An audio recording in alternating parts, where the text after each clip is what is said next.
Sorry, I'm just in the middle of doing something top secret, which is why I have this Top Gun beard. Beard. Just look like Homer Simpson down here and the bad guy from Batman up here. But today I just wanted to share with something you quickly. Jesus, I'm so frazzled by what I've learned recently. Anyway, let's talk about something positive for once. This is actually a big reason why I'm doing this at the moment, because I pretty much just saw a dead body, even though I didn't, but, saw something really shocking, and now I have to do what I always do, which is escape into the fantasy of self-help when I see something that's too real in politics. So, what we're going to be talking about today is how environment shapes you. I know we've discussed it before, but recently I was just reading of a guy that maxed out his credit cards, the absolute last penny of his mortgage, so that he could move into a richer suburb. What happened as soon as he did that? Well, not as soon as he did that, a year later. As soon as he did that in the grand scheme of time. But, pretty good investment. Just within that 12 months, his income shot up to the average of the suburb, after being the same income of the suburb that he was in for about 10 years before that. I don't think that's a coincidence. Not from my personal experience in life, not from what I've read about psychology, which is pretty much that you are shaped by the environment around you. Now, you can consciously, if you are conscious of it, you can change the environment to shape you. Like whatever that Scorsese film is or whatever the fuck it is. It's so hard. It's just like every single one. Are they Irish gangsters that keep telling people to bare knuckle box, or is it Guidos getting offended that they didn't compliment their mum's spaghetti enough? Hey, just like state politics, huh? Which is what I'm scared about at the moment. But I'm not telling you what I'm scared about. You're going to have to watch my other channel for that. Ooh, subscribe today. So, yeah, that's one of them. If you are conscious of the fact that you can shape your environment, what starts to happen is it creates a feedback loop, just like it does the other way around. Those are your choices in life. You can either have the environment shape you, or you shape your environment. You have to be conscious of that. But know that even if you are shaping your environment, it is still subconsciously shaping you. I think that the reason that I so strongly believe in this is because, time for my sob story, this is by Carl Sandilands. I grew up homeless. It's nowhere near as bad as that, but I grew up with single parents, working class. My parents, look, one of them was, just a whatchamajigger, handyman. One was a handyman, the other one was on a pension. Money was scarce growing up, right? We lived in pretty much what I could describe as an extended Harry Potter's closet, but, and here's the key part, it was in a rich suburb. It was by pure chance as well. It was just, for some reason, we stumbled across a landlord that was really nice. And by nice, I also mean created drones that the Israelis used to bomb enemies. But anyway, he made his money from that. So he was giving us very subsidized rent for no reason other than he's a nice guy. But in certain ways. And so we were just living there. It was a crap shack, but it was in a rich suburb. And when I'd be walking around in this suburb and hanging out with the people that I was hanging out with in that suburb, they'd be living in mansions. It was near where Malcolm Turnbull lived. So you'd be walking around, mansion, you go back to yours, get under that cupboard, Harry, you're having Dudley's leftovers. In fact, I was so poor that I wish I had Dudley's leftovers. There was a lot of lollies in there. But, so, yeah, I think that something that I can vividly remember, which was happening in my mind all the time, was just this inherent, and there's probably downsides to this, but deep-seated dissatisfaction that was constantly being embedded into my mind, burrowing deeper and deeper like the little parasite that it was, that is not how people live. That you are not at the level of other people, therefore you need to work to get higher to that level. That was what was subconsciously being taught to my mind. I think anyway, because I look at people who grew up, because, we went to an eclectic school, so there was people that came from extremely wealthy backgrounds and extremely poor backgrounds, and you look at the ones that grew up in poor backgrounds. They are satisfied with a lower level of life now. Now, this is the whole thing about your life, right? That there is a success barrier and there is a failure barrier. That when you start going lower than what your expectations are for yourself, that are just completely arbitrary, you determine them. Well, your environment does usually, and your culture and whatever, but these are arbitrary things that are in your head. When you start earning less than what you think you should be earning, say you're earning $50,000 a year and you think that you should be earning $70,000 a year, what happens is that starts kicking in and saying, no, I need to work harder to reach the 70,000 mark, right? Then what happens when you start earning $80,000 a year? When you start earning $80,000 a year and you only think that you're worth $70,000 a year, what happens is you will start subconsciously sabotaging yourself so that you go back down to there. Scary, no? Your mind is constantly trying to keep you in a sweet spot that it itself has determined, usually subconsciously. I want you to think about that, because I think that the fact that I grew up poor but in a rich suburb meant that there was something that was constantly pushing me to earn more.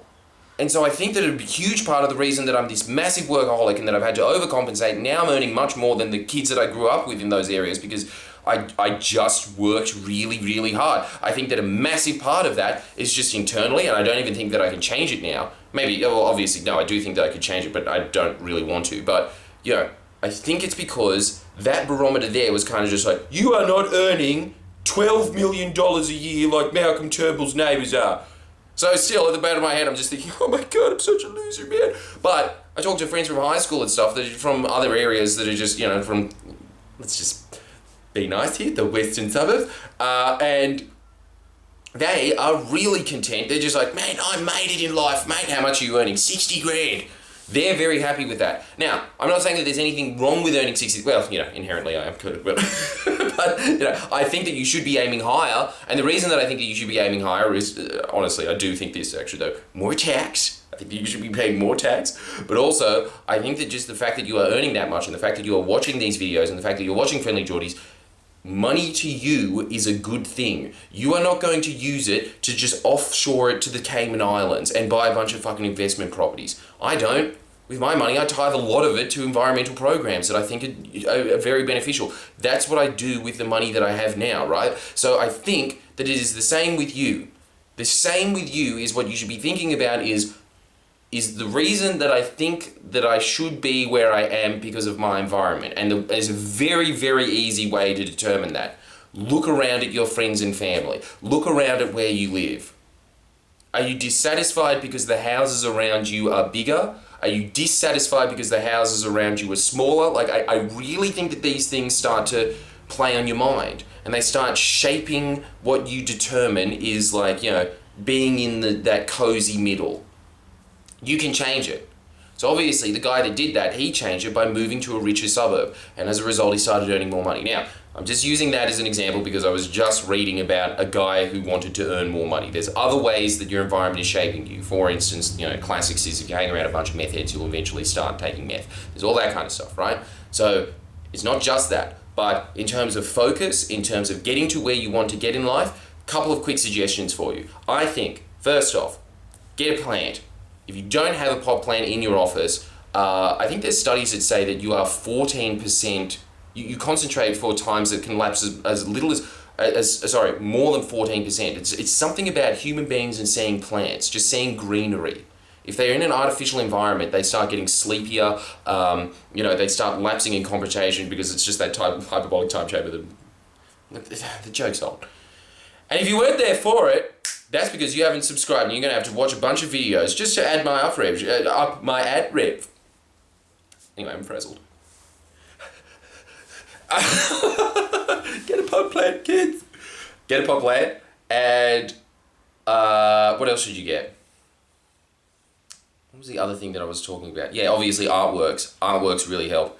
Now, the thing that I think combines both of those two things together, and I don't think that they're that expensive, but I have really seen an increase in my level of concentration when there is, and I know this is extremely autistic, but look at the channel that you're watching. I think it really helps to have an aquarium. Sue me. I really think that if you have one of those tropical aquariums, and especially, look, everybody always says that marine aquariums are really impressive. Yeah, I get that, that's fine. But when I look at them, they just look like a disco nightclub of the aquatic world. That might be fun for a while, but what I really think relaxes me is one of those freshwater aquariums, because you have the plants, but you also have all these beautiful fish swimming amongst the plants, so that it looks nice. It's a moving art piece is what I'm trying to say. Minimalization, you want your room to have as little in it as possible, so ironically you want it to look like a hyperbolic timetable and a jungle at the same time. I think that is the sweet spot of concentration.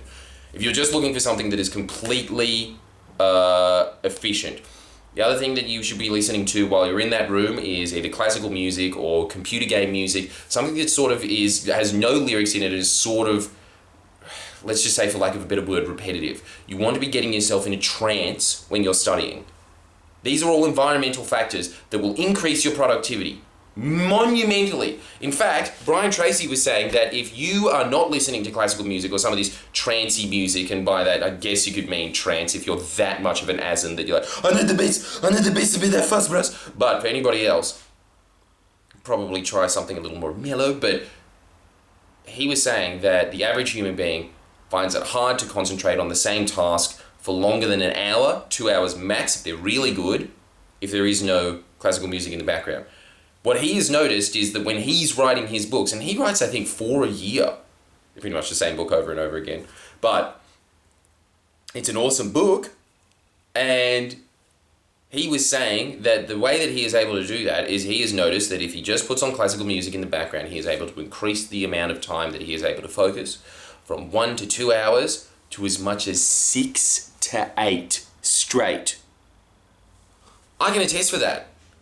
A massive reason as to why I've built the Friendly Geordies enterprise, I think, is because I learnt that early on, and so I was always listening to that kind of very relaxing, trancey music in the background, and so I have it all the time, this which is bad because my entire life is just one blur in the hyperbolic time chamber. I just step in at 20, step out, I think a day's gone by, nope, you're 30, that happened, definitely, but the upshot of it was that I was able to concentrate for a lot longer than the average person. And it wasn't because I'm good at concentrating. I don't think I am. I think it is just that I set up the environment in such a way that it allowed me to concentrate. So, what are the things that you want in life? I just want you to think, is your environment conducive to that? It's a very, very simple question, but very, very effective if you change it. So, do you want to be able to concentrate more? I'm just giving you the example to that. If you want to be earning more money, even if you can't afford to move into a rich suburb or whatever, that kind of hoo-ha. And even I just think the fact that even if you are living in a squalor little housing commission home, but you are living in a house with like an area with a bunch of big houses, it's just the fact that you are walking around and then you're just like, oh yeah, after a while your brain just feels like, yeah, milk is supposed to be $12.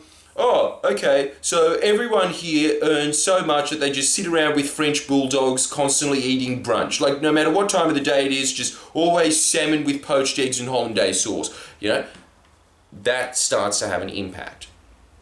Even if you can't do that, that's why those vision boards that they're constantly talking about in The Secret and whatever, they actually do work. If you're just surrounding yourself with a bunch of big houses, let's just use this as an example of what you want, right? Doesn't really matter if you do or don't. Don't get angry at me in the comments. Take a chill pill. Look at big houses. Calm yourself. They've got jacuzzis in them. Just you put them around, and so your brain is constantly reminded, no, that's the goal. And because the brain is visual, it starts moving towards it. Anyway, you like this video, give me more suggestions in the comments, and you know what? I'm just going to say it at the end of every video now. Sign up to my Patreon so you get an exclusive bonus video of very half-assed, rattled content. Worth every penny. I honestly think it is, though. Seriously, the best investment I've ever made in my life was my self-help library, which over the years has been damaged by water. But the thing is, I've still got the little memory books, right? All the best quotes from them in these, guides to life that I've made. And I think that you could do the same, this time by helping me. Because clearly, as someone who was bragging that entire time about how rich and awesome their life is, I clearly need more cash. No, but I want that goddamn producer for this channel. Anyway, Thank you so much for your time. Like the video.